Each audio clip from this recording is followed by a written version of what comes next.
You wake up. You don't know if it's Monday or Thursday. You don't know if it's 7 a.m. or noon.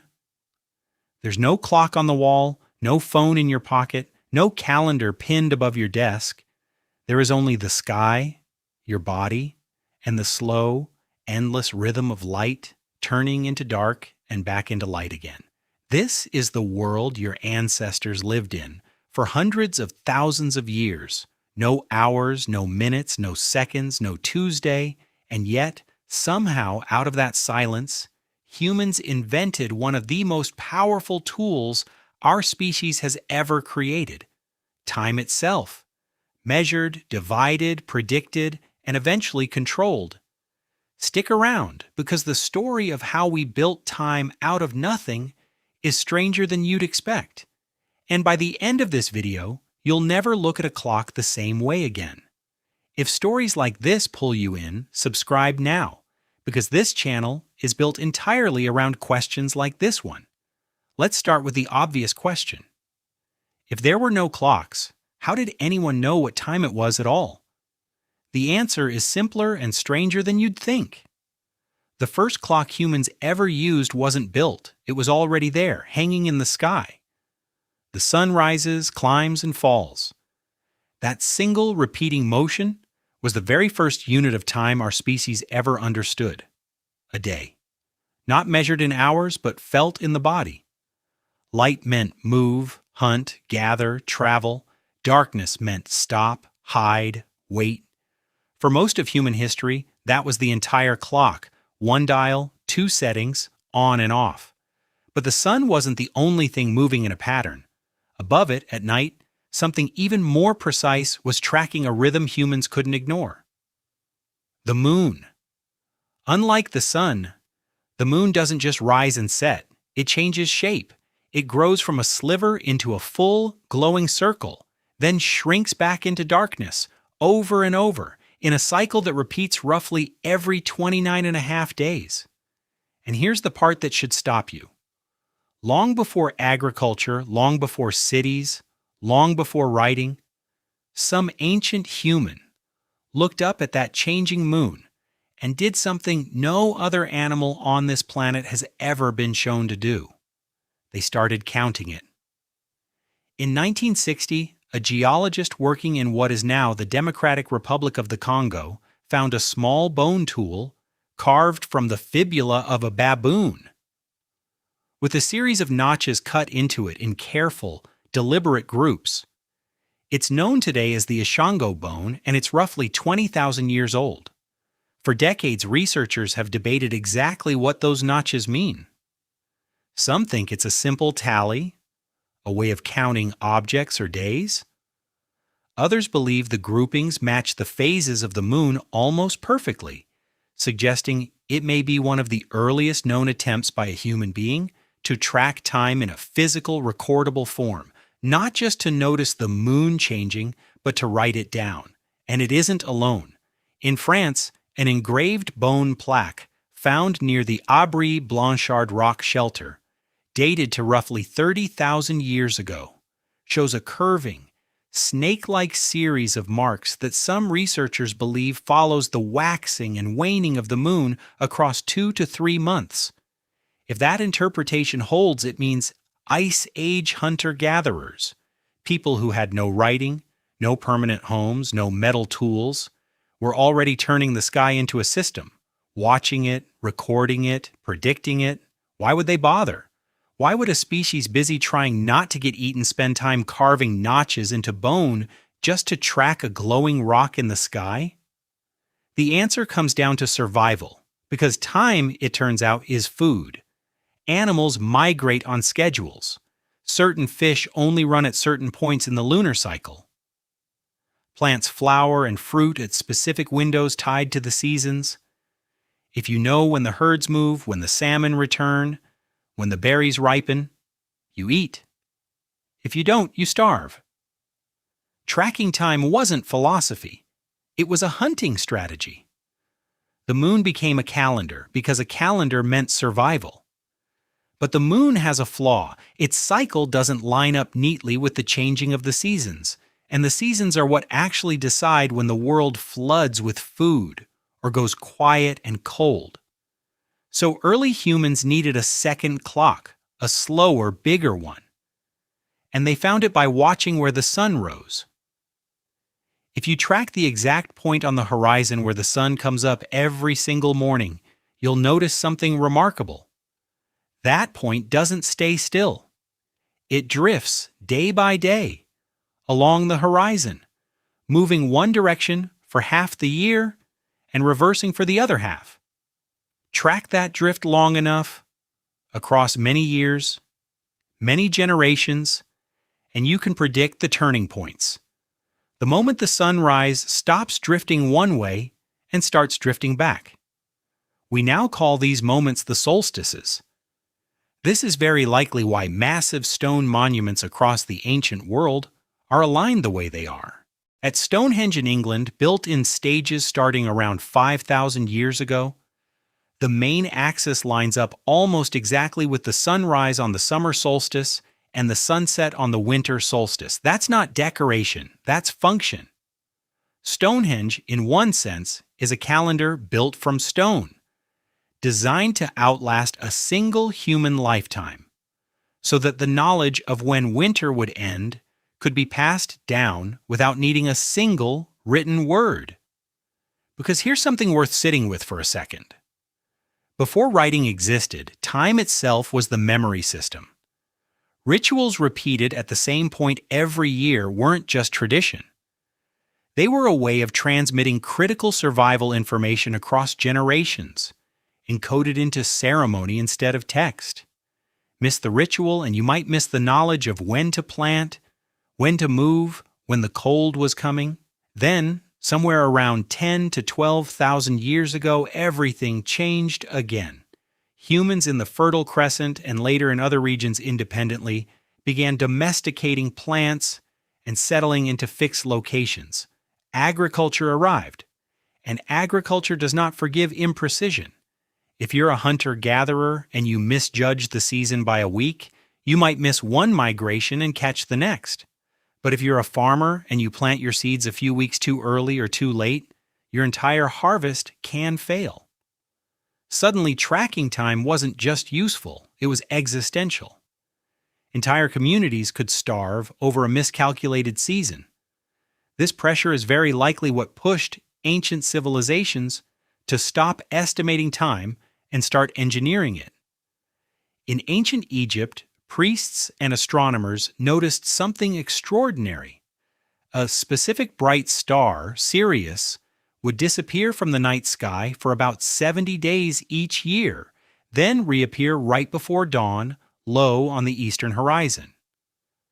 That reappearance lined up almost perfectly with the coming flooding of the Nile, the single most important event in the entire Egyptian agricultural calendar. So the Egyptians built their year around it. 12 months, 30 days each, plus 5 extra days added at the end to keep things aligned. This is one of the earliest solar calendars in recorded history, and it's startlingly close to the structure we still use today. But a calendar only tells you what day it is. It says nothing about what hour. And once cities started growing, once trade, religion, and government required people to coordinate with each other during a single day, humans needed to slice daylight itself into smaller, countable pieces. The Egyptians solved this with shadows, tall stone obelisks and simple upright sticks called gnomons cast shadows that moved predictably across the ground as the sun crossed the sky. Mark the ground where the shadow falls at different points, and you've built a sundial. Suddenly, for the first time in human history, a single day could be divided into smaller, repeatable units. Not just morning and afternoon, but distinct, nameable segments. The hour was born. There was just one obvious problem. Sundials are useless at night, and they're useless on a cloudy day.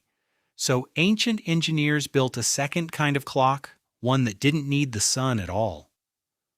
The water clock, known as the clepsydra, used a container with a small hole that let water drip out at a steady, predictable rate. Mark the water level at intervals, and you have a clock that works in darkness, indoors, even underground. Versions of this device appear independently in ancient Egypt, Babylon, China, and Greece, showing up again and again across cultures that had no contact with each other, which tells you something important.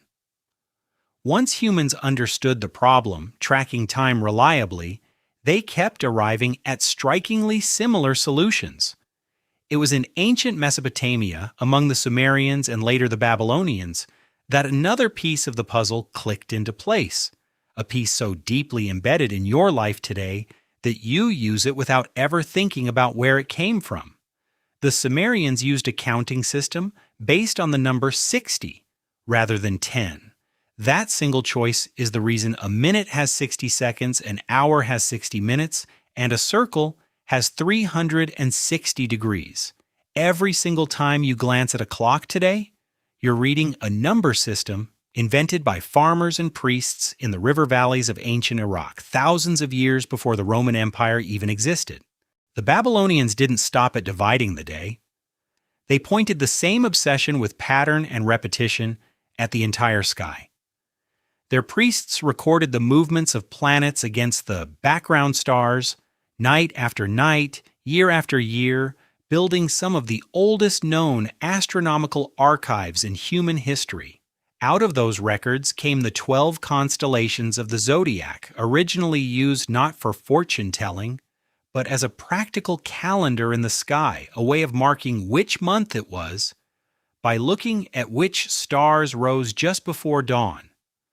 Time, once again, was being read directly off the heavens, because for most of human history, the sky was the only clock accurate enough to trust. There was still one enormous headache nobody had solved. The moon's cycle and the sun's cycle simply refused to line up. 12 full moons add up to about 11 days short of a full solar year.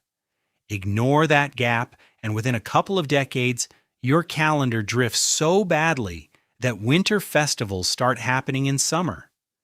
Ancient astronomers in Babylon and later in Rome dealt with this by inserting extra days and occasionally an entire extra month into the calendar whenever the drift became too obvious to ignore.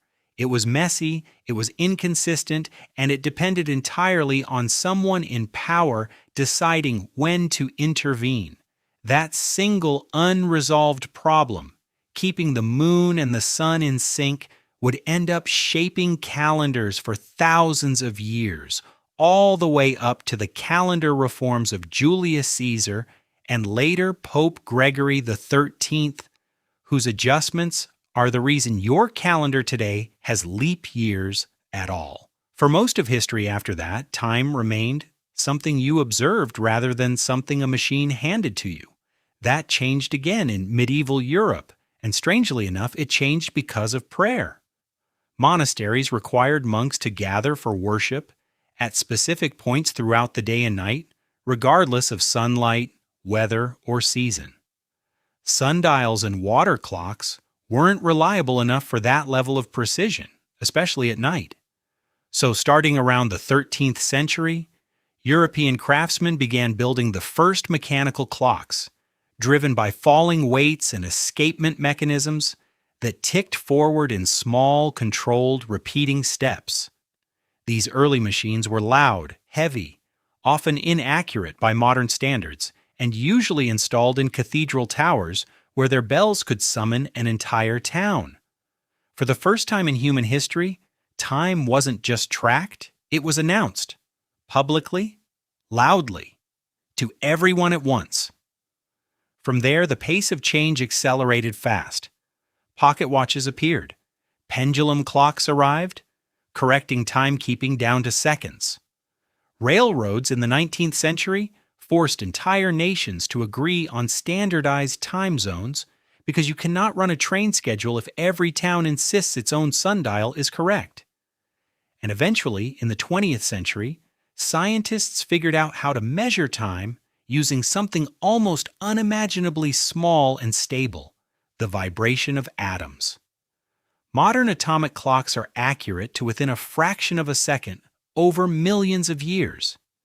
We went from watching the moon change shape in the dark to splitting a second into billions of measurable pieces.